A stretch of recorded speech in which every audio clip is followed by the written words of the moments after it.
SIR సంబంధించినటువంటి ఒక కార్యక్రమము ఈ రోజు నుంచి మొదలైంది. ఇది 1 మంత్ ఉంటుంది. ఈఆర్ఓస్, ఏఈఆర్ఓస్ అంటే electoral registration officer, assistant electoral registration officer, MRO గారు, డీసీ గారు, అదేవిధంగా బిఎల్ఓస్, వారితో పాటు రాజకీయ పార్టీల బిఎల్ఏస్, బిఎల్ఏ 2 వీళ్ళందరూ కూడా ఈ యొక్క ఫస్ట్ రోజు ఏ విధంగా నమోదు జరుగుతూ ఉన్నది, కాంగ్రెస్ పార్టీ, బీఆర్ఎస్ పార్టీ ఏ విధంగా అయితే అబద్ధాలు ప్రచారాలు చేస్తున్నారో, ఇదేదో భూతంలాగానే ఓటు తీసేస్తారని చెప్పేసి మాట్లాడుతూ ఉన్నారు. వీటన్నిటి కూడా నమ్మకండి ఎవరు కూడా. ఈరోజు అధికారులు కూడా రాష్ట్ర ప్రభుత్వం అధికారులే ఉన్నారు. వాళ్ళకు సంబంధించినటువంటి వాళ్ళకు కిట్ ఇచ్చారు. వాళ్ళు ఓటర్స్కు చెప్పి ఇంట్లో ఎవరున్నారని చూసి వాళ్ళని ఈరోజు ఈ యొక్క ఓటర్ లిస్టులో నమోదు చేయడం జరుగుతుంది. నేను హైదరాబాద్ ప్రజలకు, తెలంగాణ ప్రజలకు విజ్ఞప్తి చేస్తూ ఉన్నాను.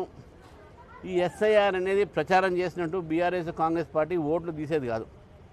వాళ్ళు విధంగా ఓటు తీసేస్తారు అనే బాధ వాళ్ళు అంటే అది వాళ్ళ చేతగానితనము, వాళ్ళ భయము. అది ఓట్లు నమోదు వాళ్ళు చేయరు, చేయించుకోలేరు, వాళ్ళ క్యాడర్ లేదు. ఏదో మీటింగ్లు పెడతా ఉన్నారు. పైపెచ్చు ఇద్దరు కూడా ఎస్ఐఆర్ వద్దు, దానివల్ల బీజేపీకి లాభం అండి.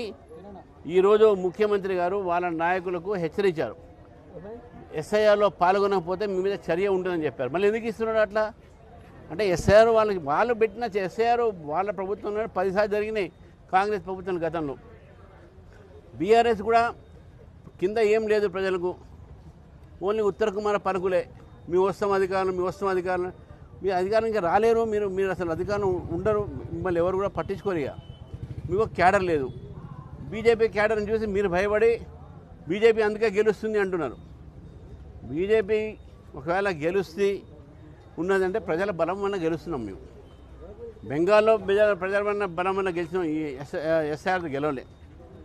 ఎస్ఐఆర్తో కాంగ్రెస్ పార్టీ అక్కడ యూడిఎఫ్ మన కేరళలో గెలిచింది కదా.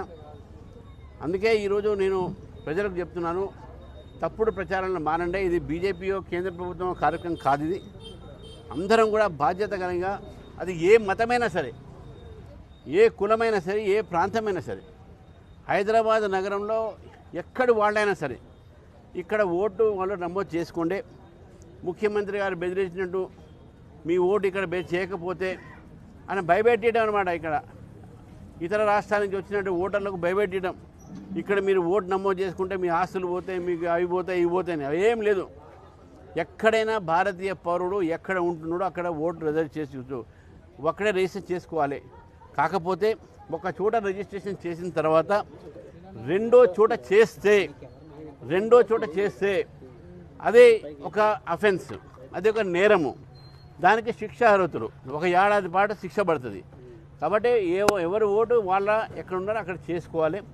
అది ఏ రాష్ట్రమైనా సరే, అది ఆంధ్ర అయితే ఏంది, రాజస్థాన్ అయితే ఏంది, బీహార్ అయితే ఏంది, అందరం కూడా హైదరాబాద్లో భారతీయులు ఇక్కడ ఉంటున్నాం. కాబట్టి అందరి ఓట్లు ఇక్కడ నమోదు చేసుకునేటటువంటి ఒక రీతిలో ఈరోజు ఈఆర్ఓ అందరూ కూడా తిరుగుతూ ఉన్నారు.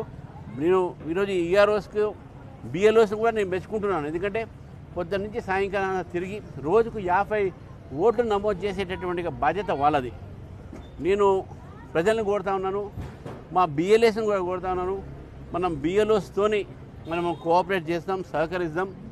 భారతదేశ ప్రజాస్వామ్యాన్ని మనం ప్రపంచంలో మనం చాటి చెప్పాల్సిన అవసరం ఉంది. కాబట్టి ఈ యొక్క ప్రజాస్వామ్యంలో ఓట్లు మనం మెయిన్. కాబట్టి అసలైన ఓటర్లు ఓటర్ లిస్టులో ఉండాలి అనేటటువంటి ఆలోచన. చివరికి ఒకటే మాట, ఎక్కడైనా మన బిఎల్ఎస్ తిరుగుతుంటే నేను బిఎల్ఎస్ను కోరుతున్నాను, మీకు అనుమానం వస్తే వీళ్ళు రోహింగ్యాలా, బంగ్లాదేశీలా మీకు అనుమానం వస్తే అది దయచేసి ఎలక్షన్ కమిషన్ దృష్టికి తీసుకురండి.